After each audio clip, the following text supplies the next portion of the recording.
Joshua chapter 6 is where we're going to spend just a few moments tonight. And, you know, with it being trunk or treat, I knew we were all anxious to get out and to get to have a lot of fun with this and not necessarily listen to me. And I understand that. I don't blame you.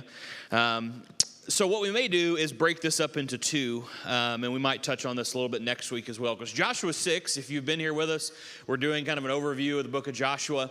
And remember, Joshua was kind of Moses' right-hand man. Joshua was the one that was going to take God's people into the promised land. And Joshua's just got a lot of really cool things about it, a lot of stories that you probably know and may not realize are in Joshua. And this may be one of those.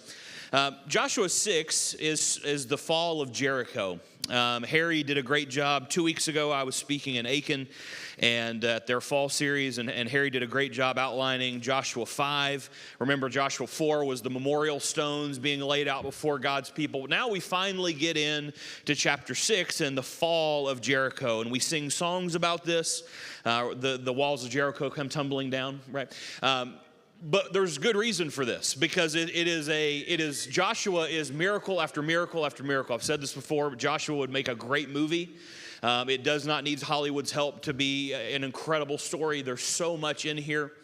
But what I'd like to do is just read a few verses. Again, if we had time, and we may next week, we'll read all of this. But tonight, I'd like to read the first 7 verses, and then we'll kind of skip ahead to the very end of the chapter, because it is 27 verses long, and for the sake of time, we won't read all this. But remember, and I'll set the stage for you, God's people have now witnessed a miracle already, right? God allowed them to part the Jordan River into the promised land, but remember, it's just not barren. It's not completely empty. They're going to go in and they're going to have enemy after enemy, nation after nation that does not want them to be there, right? And so I've asked you this over and over. Put yourself in the shoes of a Israelite at that time and the faith. It is a giant story of faithfulness after faithfulness after faithfulness. And Joshua 6 is again that very thing. So let's read the first 7 verses together, and then again we'll jump ahead to starting in about verse 24 rather. Now Jericho was shut up inside and outside because of the people of Israel. None went out and none came in. And the Lord said to Joshua, "See, I have given Jericho into your hand. With its king and mighty men of valor, you shall march around the city, all the men of war going around the city once. Thus shall you do this for 6 days. 7 priests shall bear 7 trumpets of ram's horn before the ark. On the 7th day you shall march around the city 7 times, and the priests shall blow the trumpets, and then they shall make a long blast with the ram's horn. When you hear the sound of the trumpet, then all the people shall shout with a great shout, and the wall of the city will fall down flat. And the people shall go up, everyone straight before him. So Joshua the son of Nun called the priests and said to them, Take the ark of the covenant, and let 7 priests bear 7 trumpets of ram's horn before the ark of the Lord. And he said to the people, Go forward, march around the city, and let the armed men pass on the ark of the Lord." Let's jump ahead towards the very end, and let's read down through. Let's start in verse 24.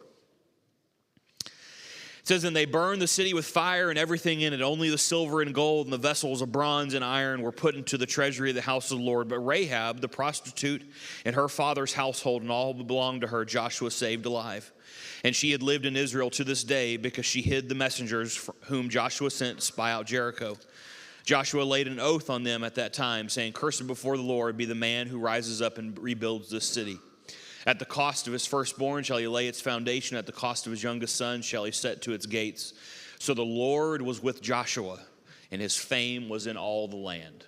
Now, I read you that very end portion because in reality, you know Joshua 6 because of the first 7 verses, right?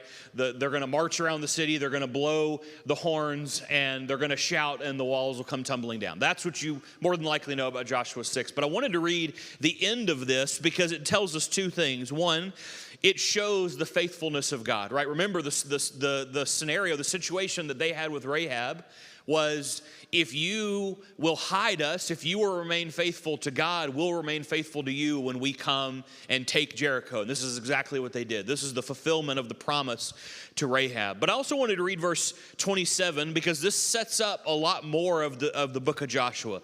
The Lord was with Joshua. I hope that you'll underline that in all your Bibles. That is a key to understanding, and not so much just understanding. This is not a hard concept to get, but as we read through the rest of us, you're going to continue to think, how is this possible?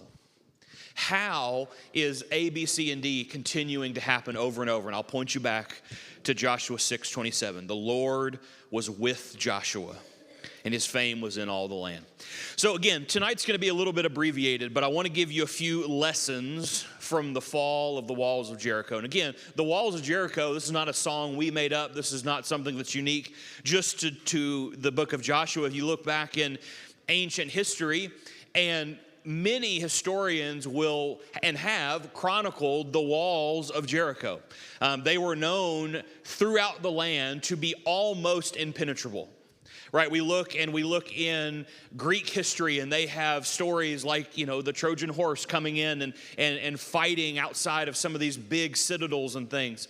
Jericho was an early example of this, and archaeologists have found examples of portions of the wall that were huge, and they were built up so high that nobody even dared to fight them at that point. But God says, march around, and I'll help you conquer them.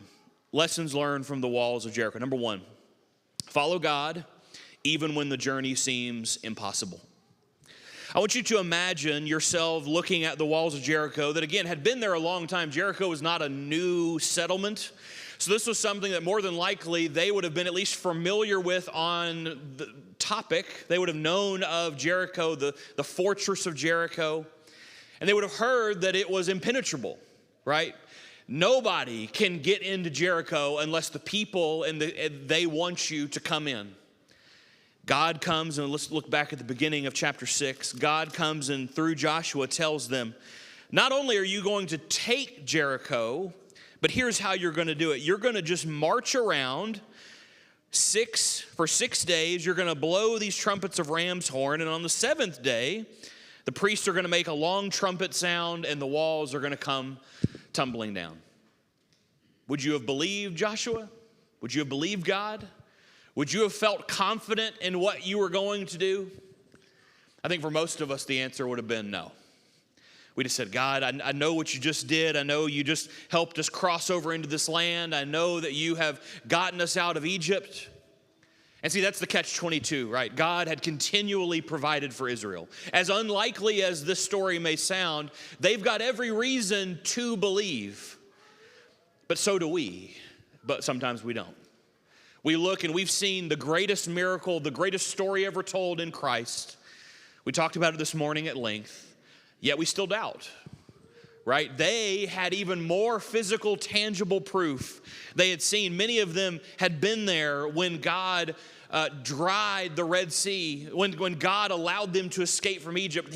Many of them were there. Most of them were there when he opened up the Jordan River. And again, the description that's given to us in Joshua is not just a parting, but that God literally picked up the water, suspended it, and allowed them to walk on dry ground.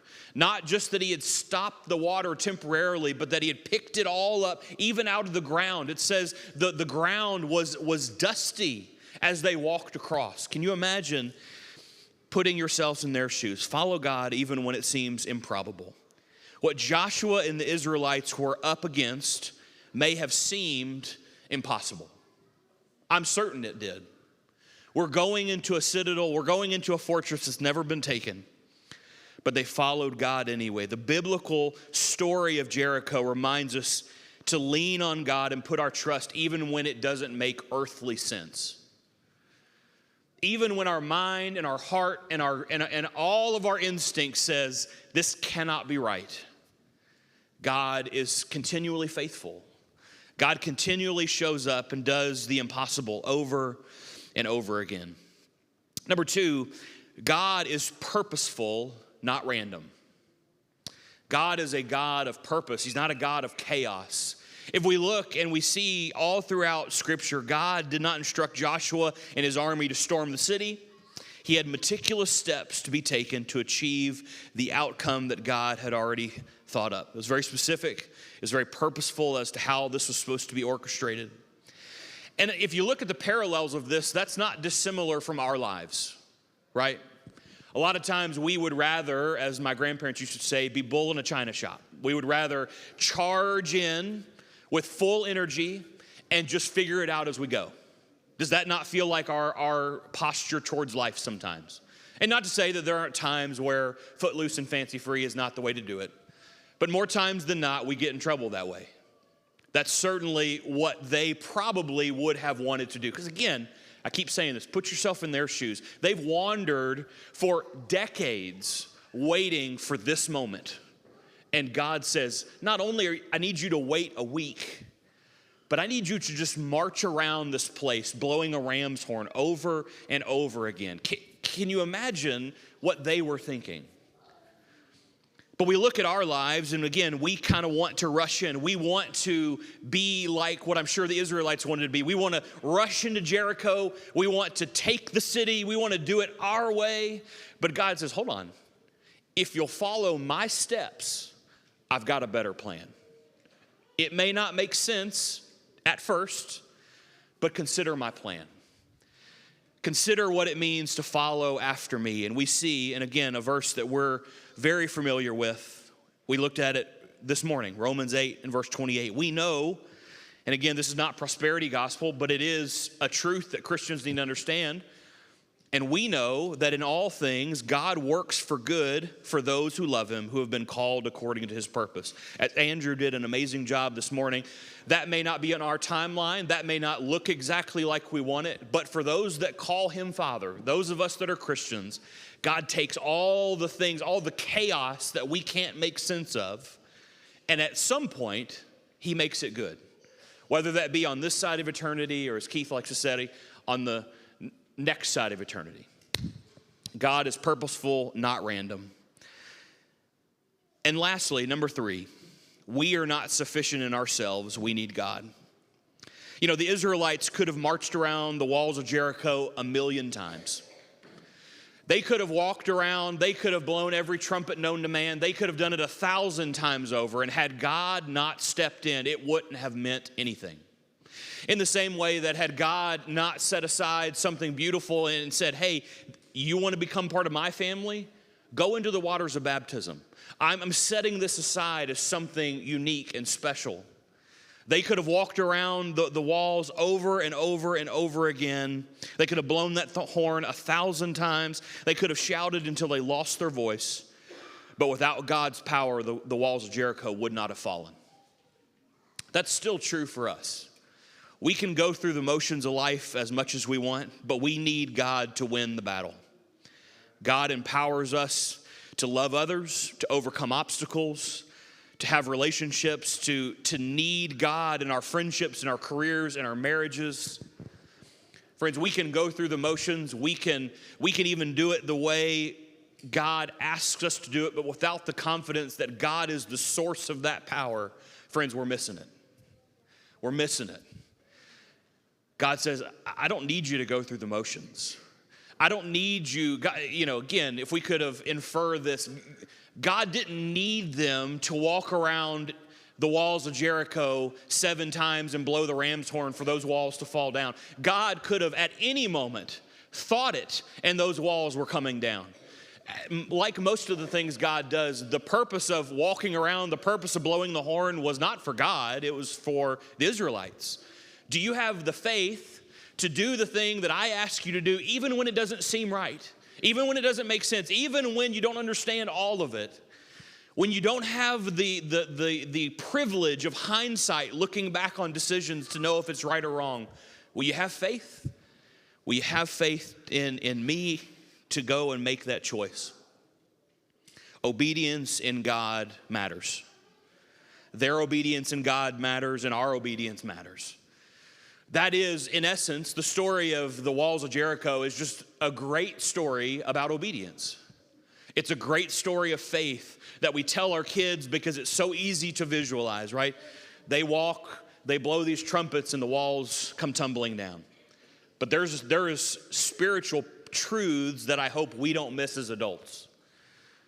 Are we obedient to God? Are we willing to look and recognize that you and I can't do it on our own? Again, there's more to Joshua 6. We'll touch on that next week. But tonight, I want to challenge you. Are you part of God's family? Or maybe, are you going through the motions, but you've never quite connected as to why? Are you going through the motions, but recognize that God is Father? And until we go into the water of baptism and say, God, I'm here not because I just want to get dunked in some water, but I'm here because I trust and know that you are Father, that you sent Christ on my behalf, and I am helpless without you. Until we make those choices and put those things together, the faith and the action together in the waters of baptism, friends, we're lost.